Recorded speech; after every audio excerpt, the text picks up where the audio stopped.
आदिवासी दिवस के कार्यक्रम में शामिल हुए, गांव गांव फला फला से शामिल हुए मेरे इज्जतदार गड्ढा कमेटी मेट कोटवालों, मेरी इज्जतदार माता बहनों, मेरे नौजवान युवा साथियों और इस कार्यक्रम को सफल बनाने शामिल हुए पत्रकार बंधुओं, मीडिया कर्मियों, पुलिस कर्मी, प्रशासन व्यवस्था संभालने वाले, साथ में मानवी समाज और अन्य समाज के जो लोग आज 9 अगस्त विश्व आदिवासी दिवस में शामिल हुए, उनका मैं हृदय की गहराई से स्वागत करता हूं, जोहार करता हूं।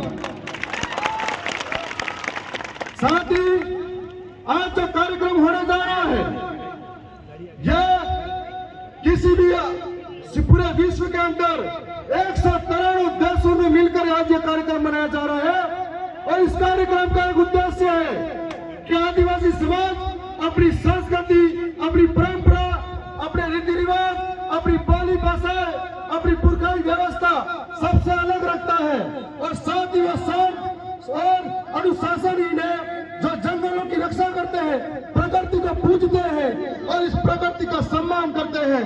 इसलिए पूरे विश्व के देशों ने यह तय किया कि यदि इस आने वाले समय में भयंकर महामारी आएगी तो उनको सुरक्षित कर सकता है तो सिर्फ आदिवासी कर सकता है। इसीलिए आदिवासियों के नाम पर एक दिन दिवस घोषित किया।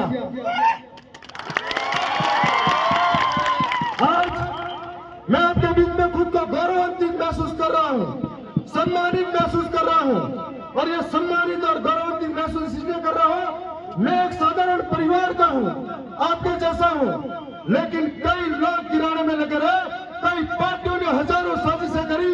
आप सबके आप तमाम साथियों का भरोसा, आप तमाम साथियों का संघर्ष, आप तमाम साथियों का साथ और सहयोग, आप तमाम साथियों का प्यार, आशीर्वाद की वजह से आपके बीच में मैं विधानसभा तक पहुंचा हूं। मैं इसलिए आपको नमन करता हूं कि एक साधारण परिवार के बालक को आपने वहां तक पहुंचाया। मैं यहां से दिल्ली तक भी गया। कई लोगों ने कहा कि आपकी विधानसभा के लोगों ने आपको जिताया, या तो आप मंत्री के बेटे रहे होंगे या फिर आप करोड़पति होंगे। मैंने कहा मेरा दरियावती विधानसभा की जनता देवतुल्य जनता है, जिन्होंने ये सोच के भेजा है कि कोई जाएगा जो हमारे अंधी प्यारी गूंगी सरकारों के कान के पर्दे खोलेगा। और साथ में आज मैं आपके बीच में खड़ा हूं। हजारों कोशिशें होने के बाद सरकारों ने भी हजारों बार दबाने की कोशिश की, लेकिन आपकी आवाज जयपुर में 125 विधायक या 125 सरकार के लोग भी हमको रोक नहीं सके। ये हमने वहां करके दिखाया था। हमने यहाँ पर भील प्रदेश जो हम आज एक नया कार्य खड़ा करने जा रहे हैं, जिसके माध्यम से हम लोग हमारे कई मांगे हैं, जिन मांगों को आज एकत्रित होकर सरकार को संदेश देने जा रहे हैं। हमने संदेश ये दिया कि आज संविधान के अंदर 5वीं अनुसूची है, लेकिन उसका फायदा और धरातल पर लागू नहीं हो रही है। और मैंने विधानसभा के अंदर ये क्वेश्चन लगाया था कि हमारे यहाँ पर पैसा एक्ट कहाँ बना हुआ है। कुछ लोग झूठा भर भर के दे रहे हैं, मेरे हाथ से बचकर कोई नहीं जाएगा। साथ में जो सरकार हमारे यहाँ की स्थिति से वाकिफ नहीं है और हमको सदन में गाली देती है, तब आप सबकी ताकत की वजह से राजस्थान के अंदर 3 विधायकों ने राजस्थान के शिक्षा मंत्री को सदन में माफी मंगवा दी। यह आपकी ताकत है, यह हमारी नहीं, यह आपकी ताकत है और आपकी ताकत की वजह से वहां हम बोल पा रहे हैं। और सरकारों ने हजार कोशिशें की। हम लोगों ने कहा कि हमारे वहां के शिक्षा की व्यवस्था खराब हो चुकी है, स्कूलों में पढ़ाने वाले लोग नहीं है, नौजवानों को छात्रवृत्ति नहीं मिलती है, हमारे वहां पे ऐसी हालत बनी हुई है। तब हमने ये भी सदन के अंदर मांग रखी थी कि जो नौजवान हैं उनकी भर्ती के अंदर न्यूनतम पात्रता अंक जारी किया जा रहा है, जिससे हमारे नौजवानों को नुकसान झेलना पड़ रहा है। और बीपीएड, पुलिस भर्ती और जो तमाम कृषि परिवेश है, इन सारी भर्तियों के अंदर पद रिक्त रहते हैं। इसी तरह से जीव विज्ञान, भौतिक विज्ञान, रसायन विज्ञान, इनके अंदर एक भी पद हमारे ट्राइबल क्षेत्र से भरा नहीं गया। तब हमको गहरा दुख हुआ और उसी सदन में खड़ा रह के कहा कि हमारे लोगों के साथ अन्याय है। इस बार बजट घोषणा के अंदर सरकारों ने कहा कि जनजाति लोगों के लिए 5% छूट और दी जाएगी। और मैं आपसे वादा कर रहा हूं कि मैं और भी वहां पर बोलूंगा, जितना हक की बात बातें बोलूंगा। और आपके बीच में हम खड़े हैं, कई लोगों ने कोशिशें करी। आज प्रदेश की सरकार है, ये कह रही है हम प्रकृति बचाएंगे, और एक पेड़ माँ के नाम जो दिखावा कर रही है स्कूल में, एक पेड़ माँ के नाम यहाँ लगा रही है, दूसरी तरफ हंसदेव अभ्यारण्य को राजस्थान के नाम कर दिया जाता है। हजारों आदिवासियों को विस्थापित होना पड़ता है। बांसवाड़ा के अंदर न्यूक्लियर पावर प्लांट के नाम पर हमारे लोगों को विस्थापित होना पड़ता है, और स्टैच्यू ऑफ यूनिटी के नाम पर, कभी विकास की चकाचौंध के नाम पर हमारे लोगों को विस्थापित होना पड़ता है। और यह आदिवासी है, सरकारें इसकी कीमत नहीं समझती, किसी को कहां पर उठा के कहां रख देती है। यहाँ पर खनन अवैध तरीके से होता है कई माइंस के अंदर, और स्थानीय लोगों को रोजगार नहीं मिलता है। हमारे जैसे नौजवान जब बीएड करने के बाद में अहमदाबाद में मजदूरी करने पर मजबूर हो जाते हैं। इनकी पीड़ा में समझता हूं, क्योंकि मैंने भी वो काम संघर्ष से किए हुए हैं। तब हमको सोचना पड़ेगा कि सरकार आदिवासी के प्रति कितनी हितैषी है। बारी बारी से कोई भी आया, लेकिन यहाँ की समाज, यहाँ के लोग, यहाँ की व्यवस्था के बारे में सोच नहीं पाए। मैं आपको बता दूं कि हमारे लिए ट्राइबल एडवाइजर काउंसिल का गठन किया गया है, और ट्राइबल एडवाइजर काउंसिल के माध्यम से हमको अलग से फंड मिलता है जनजातीय क्षेत्र विकास के बारे में, जनजातीय परिषद। और उस जनजातीय परिषद के अंदर कोई भी आदिवासी उसका अध्यक्ष होना चाहिए, लेकिन राजस्थान सरकार के भजन लाल जी मुख्यमंत्री उस पर अपना हक जमा कर बैठे हैं। मैं उनको कहना चाहता हूं कि यदि ट्राइबल की समस्या क्या है, आदिवासियों के अंदर विकास किस तरीके से करना चाहोगे, आदिवासियों के हितों की रक्षा कैसे होगी, ये आपको थोड़ी पता, हम आदिवासियों को पता है जो हमको ये अधिकार। और मैं साथ में यह भी कहना चाहूंगा, सरकारों ने हमारे साथ अन्याय किया। इस इलाके से आदिवासी सबसे ज्यादा है, उनके वोट बैंक से हम राजस्थान के अंदर 3 विधायक क्षेत्रीय दल भारत आदिवासी पार्टी से जीत कर गए। हमको उस समिति के अंदर सदस्य नहीं बनाया। ये हमारे साथ नहीं, हमारे क्षेत्र की जनता के साथ अन्याय किया है, और ये क्षेत्र की जनता उनको सबक सिखा के रहेगी। हमने बिल प्रदेश की मांग की। यदि बिल प्रदेश बनता है तो 5वीं अनुसूची लागू होगी। यदि बिल प्रदेश बनता है तो यहाँ पे अवैध खनन रुकेगा। यदि बिल प्रदेश बनता है हमारा जल जंगल जमीन सुरक्षित होगा। यदि बिल प्रदेश बनता है प्रकृति सुरक्षित होगी। यदि बिल प्रदेश बनता है तो समस्त मानव का कल्याण होगा। यदि बिल प्रदेश बनता है तो ऐसा प्रदेश बनेगा जिसके अंदर कोरोना जैसी महामारियां नहीं आएगी और शुद्ध रहेगा। अगर बिल प्रदेश बनता है तो बांसवाड़ा जैसे न्यूक्लियर पावर प्लांट नहीं लगेंगे। बिल प्रदेश बनता है तो हमको विस्थापित नहीं होना पड़ेगा। बिल प्रदेश बनता है तो जो लोग हमारे अधिकारों को जमा कर बैठे हैं वो नहीं होंगे। शासन हमारे हाथ में होगा, और शासन हमारे हाथ में होगा।